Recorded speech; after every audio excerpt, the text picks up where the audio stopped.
The Zodiac Killer, Episode 1, A Shadow on Lake Herman Road. It was the night of December 20th, 1968. The chill of winter hung over the quiet roads of Vallejo, California. Two teenagers, Lou Jensen and David Faraday, were on their very first date. They had gone to a Christmas concert, driven around town, and finally ended up on a lonely stretch of asphalt called Lake Herman Road. What should have been an innocent night beneath the stars turned into the opening chapter of one of the most terrifying unsolved mysteries in American history. That night, the Zodiac Killer was born. Scene 1, The Quiet Before. Vallejo, in the late 1960s, was a city in transition. The Vietnam War loomed heavily on the minds of its young men. Protests were breaking out on college campuses across the nation. And in the Bay Area, the summer of love had already faded, leaving behind an uneasy silence. But in the suburbs, kids like Betty Lou and David clung to the promise of normal teenage life.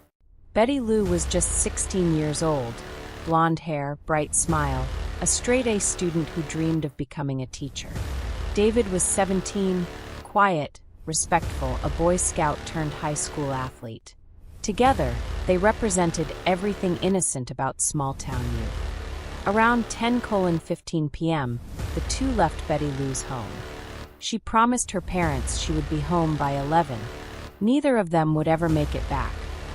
Scene 2, Lake Herman Road.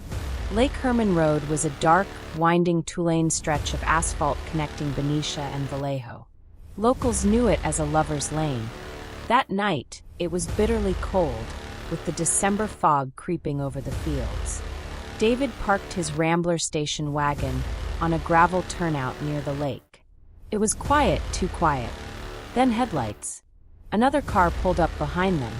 It stopped. The engine idled. And then, the nightmare began. The stranger got out. He carried a flashlight. And a gun.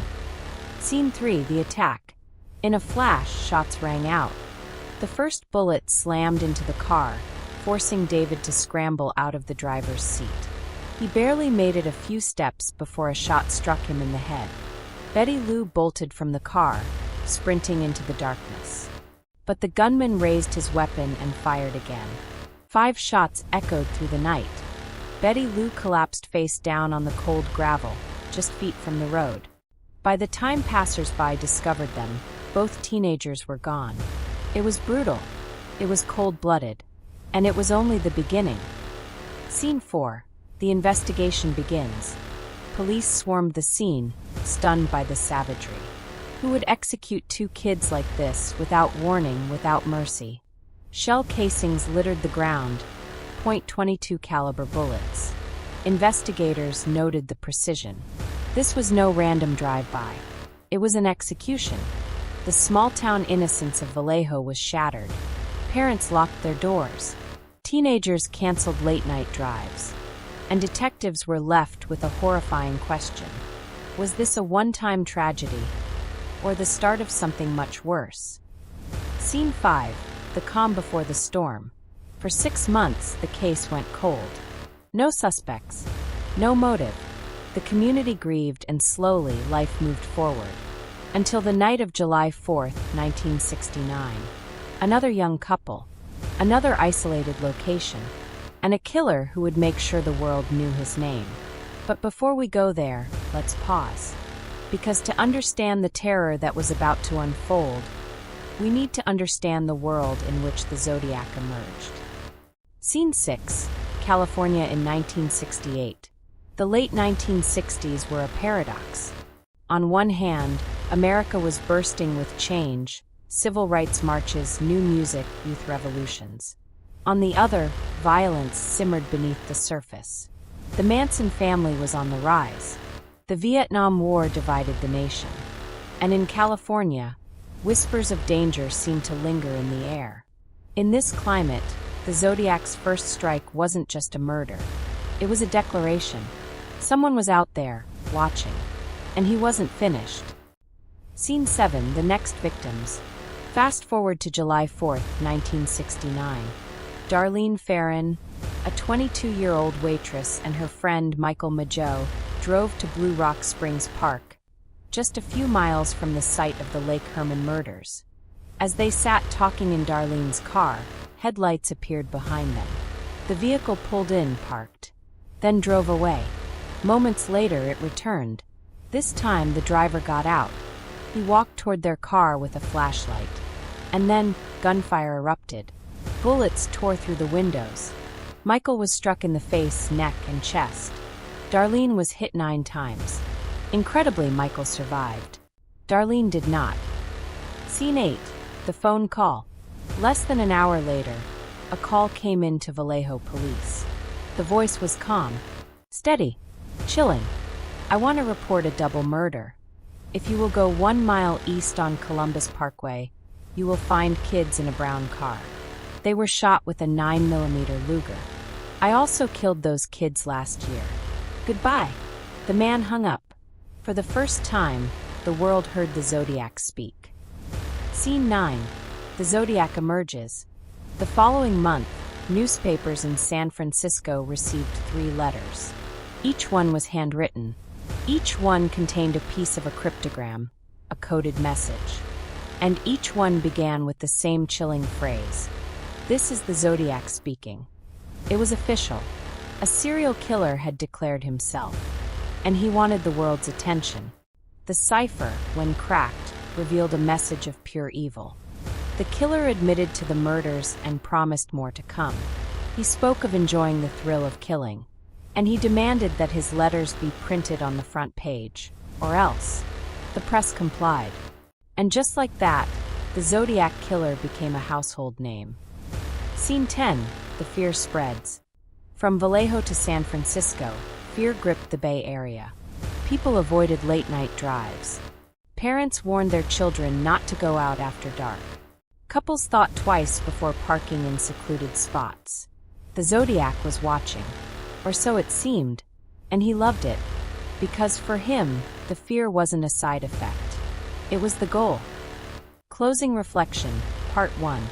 By the end of 1969, the Zodiac had killed at least 4 people and wounded another.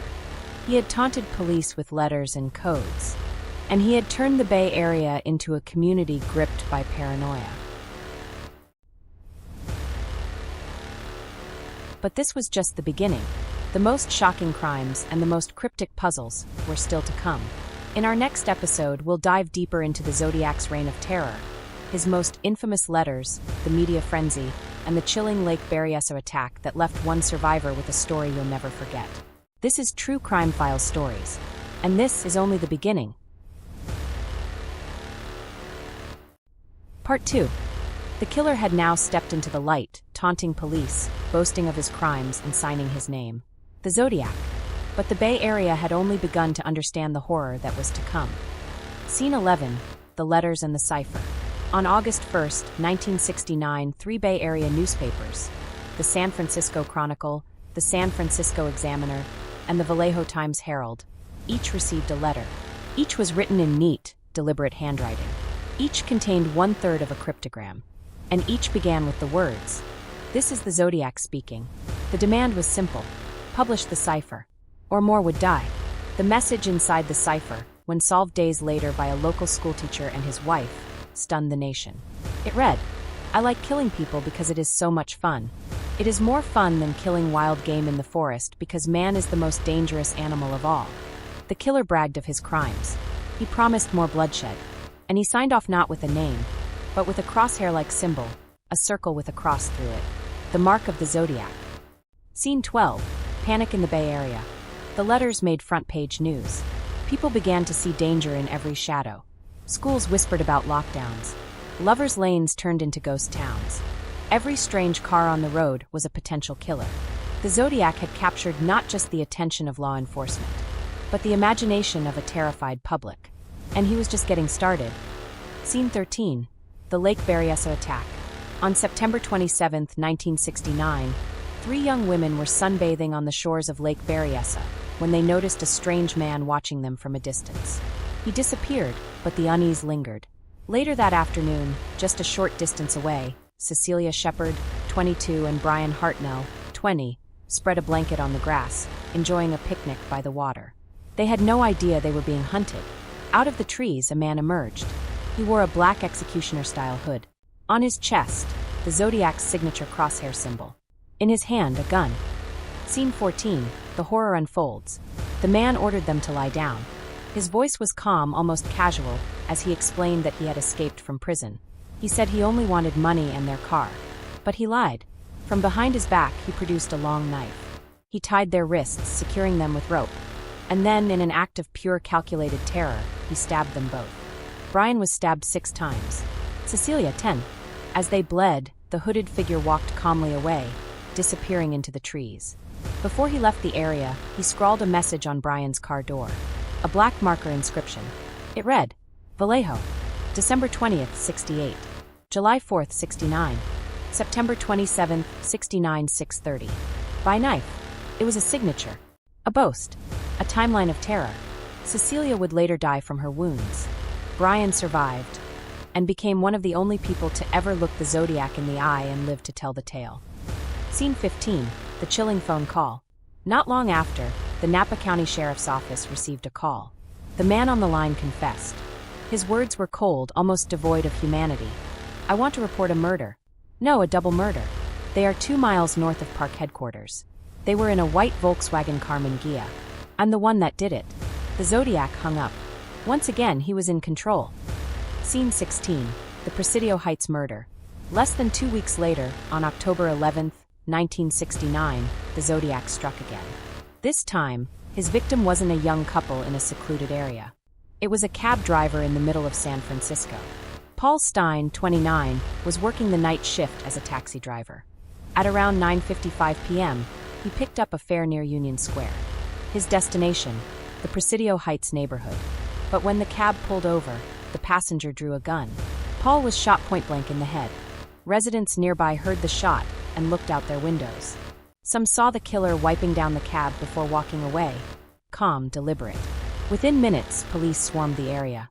They even stopped a man fitting the description on the street. But a dispatcher's mistake, describing the suspect as a black male instead of white, allowed the Zodiac to slip through their fingers. Scene 17, the souvenir. When investigators examined Paul Stein's cab, they made a chilling discovery. The killer had taken something with him, a piece of Paul's bloody shirt. Days later, the San Francisco Chronicle received another letter. Inside the envelope, a square of that very shirt. It was undeniable proof. The Zodiac wasn't bluffing. He had murdered Paul Stein, and he was daring the world to stop him. Scene 18, the height of fear. By the end of 1969, the Zodiac had claimed responsibility for at least 5 murders. But some suspected he was behind many more. His letters became more frequent, his ciphers more complex, and his threats more terrifying. In one chilling letter, he announced his intention to attack a school bus, claiming he would shoot the tires and pick off the kiddies as they come bouncing out. Parents were horrified. Police escorts began following buses. And children across the Bay Area lived in fear of a faceless killer who seemed to be everywhere. Scene 19, the codes and taunts. The Zodiac reveled in his power. He mocked the police for their inability to catch him. He taunted the press, claiming they weren't publishing his letters fast enough. And he signed each communication with his signature crosshair symbol, cementing his brand of terror. Some of his ciphers remained unsolved for decades. One, the infamous 340-character cipher, wasn't cracked until 2020. Its message, once decoded, echoed the same sinister tone. He wasn't afraid of death. He enjoyed killing, and he planned to keep going. Scene 20, the manhunt. The search for the Zodiac consumed law enforcement. Dozens of detectives, FBI agents, and local officers pored over evidence. Hundreds of suspects were interviewed. Composite sketches were drawn, but each lead went cold. Each suspect fell apart under scrutiny, and the Zodiac slipped further into legend. Scene 21, the silence. By the early 1970s, the letters slowed. The confirmed murders stopped, and the Zodiac faded into the shadows. But the fear never left.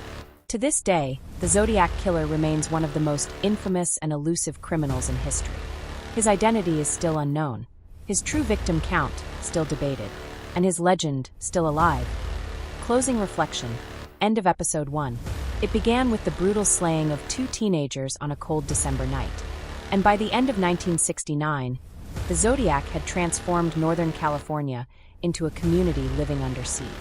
But who was he? How did he vanish so completely? And why, decades later, do we still have no answers? In our next episode, we'll dive deeper into the suspects, the men whose names have become forever tied to the Zodiac case. Some came close to being unmasked, others remain shrouded in controversy.